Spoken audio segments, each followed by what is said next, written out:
Eu sempre fui assim, né? Baixinha, falante, pequena no tamanho e grande na valentia.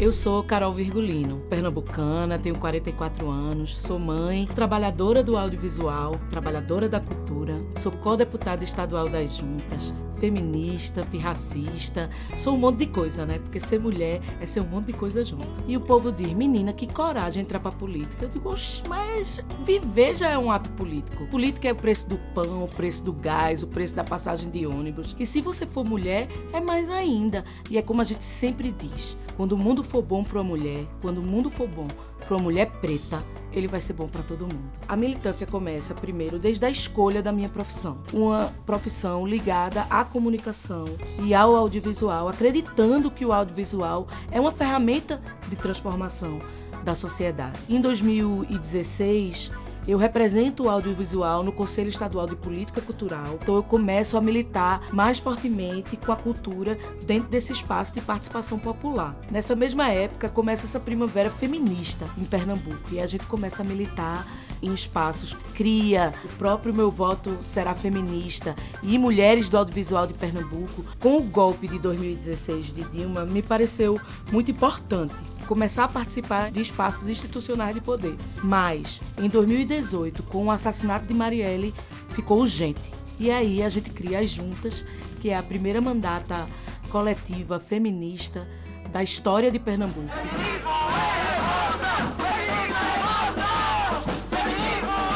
E eu me orgulho muito de que jamais poderão contar a história da política pernambucana sem contar a história das juntas co-deputadas, sem contar que em 2018 5 mulheres ocuparam coletivamente uma cadeira na Assembleia Legislativa de Pernambuco.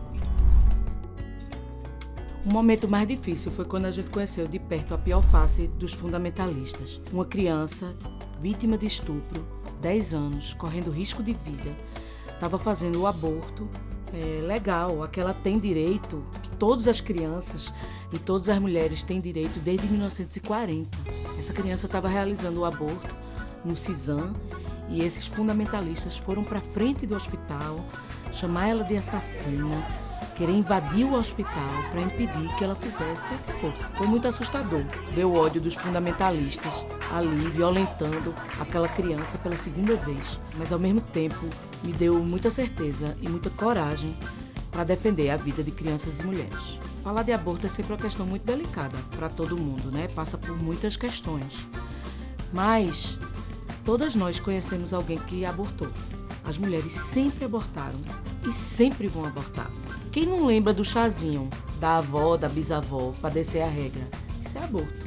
A questão hoje é que essas mulheres não podem ser nem presas, nem mortas por precisarem fazer um aborto. Hoje o aborto no Brasil é uma questão de saúde pública. Milhares de mulheres normalmente pretas e pobres, morrem vítimas de abortos clandestinos. E ainda tem a questão das crianças. O STF já reconhece que gravidez em crianças menores de 14 anos é estupro de vulnerável. Se é estupro de vulnerável, todas essas meninas têm direito ao aborto legal. E é justamente por entender o papel da maternidade na nossa sociedade, essa importância, que a gente acredita, nós, mulheres feministas, acreditamos que a mulher deve ter autonomia para decidir quando e como ela quer ser mãe.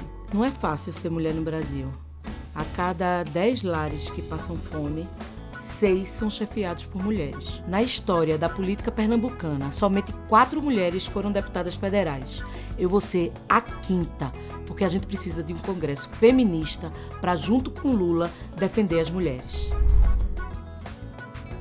Como boa pernambucana, eu sou louca por um frevo, por um toque de maracatu, por um afoxé, por uma tamanca de chinela do coco, por poesia, por literatura. Eu acredito muito na cultura, como irmã da educação, da saúde, da assistência social e do trabalho e renda. O trabalhador da cultura, ele precisa ser entendido como uma categoria e ele ter direitos sociais e trabalhistas a partir desse entendimento de classe. A gente precisa democratizar o acesso ao fomento da cultura. A gente precisa que a cultura seja um direito de todas as pessoas. Eu quero estar com Lula ano que vem em Brasília para refundar o Ministério da Cultura, para aprovar no Congresso diversas leis como o Plano Nacional de Cultura, por exemplo.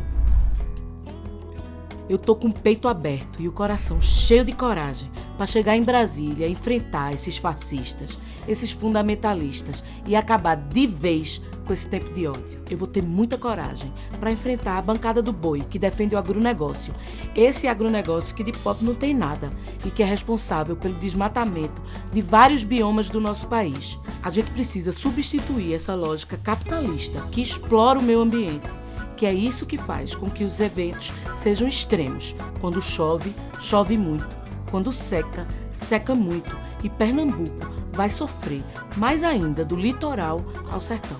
Quando chegar lá, eu vou lutar para que essas mulheres estejam seguras e com dignidade dentro e fora de suas casas e que seus quintais sejam produtivos, que elas tenham acesso à água, à semente crioula, à tecnologia de convivência com o semiárido, para que o campo possa alimentar a si mesmo e alimentar a cidade.